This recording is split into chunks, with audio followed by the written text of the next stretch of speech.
नमस्कार यूट्यूब मंडळी, मी आली आहे आपल्या शेतामध्ये. खूप दिवसांनी आली आहे शेतामध्ये. हे बघा शेतामधलं झाड, हे बघा किती फुलं आली आहे झाडाला पण मस्त. हे बघा छोटंसं झाड लावलं तर हे पण 1 वर्षाचं हे मस्त आहे. बघा किती सारे फुलं आली आहे. वाव,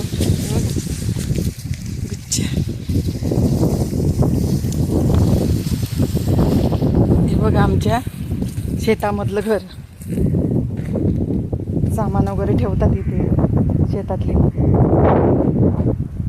कामाचं खत वगैरे असे याच्यामध्ये ठेवतात. हे बेलाचं झाड होतं पण सुकून गेलं. हे बेलाचं झाड सुकलं, ते काय माहिती कशाने सुकलं. तर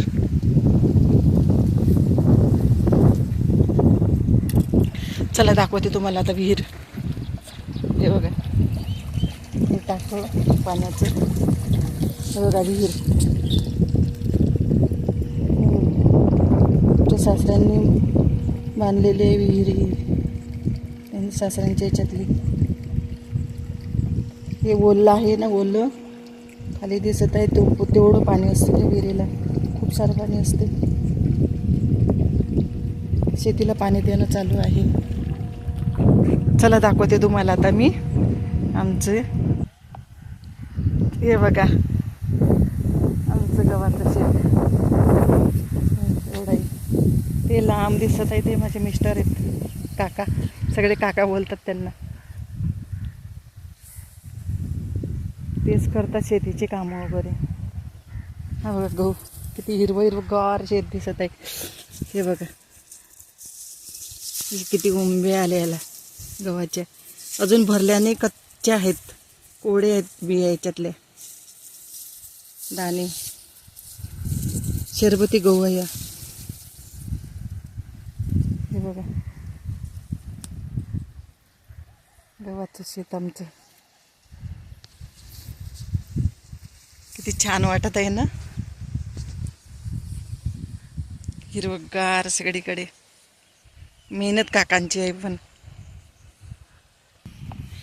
चला आता ज्वारीचं शेत बघू आपण. एकाच शेतामध्ये लावले गहू एका साईडला आणि एका साईडला ज्वारी. तर हे बघा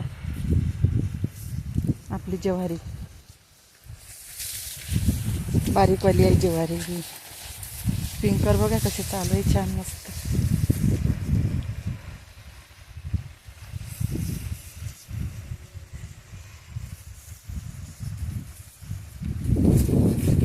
हे बघा ज्वारी, दाणे अजून भरले नाही याच्यामध्ये. फुलं आलेले आहेत. काहींना आलेत, काहींना यायचे आहेत. येतात एका महिन्याने, 1 महिना किंवा 15 दिवसांनी भरतील कणस.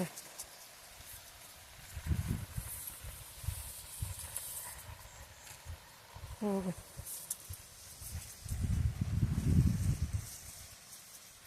किती मस्त वाटत आहे.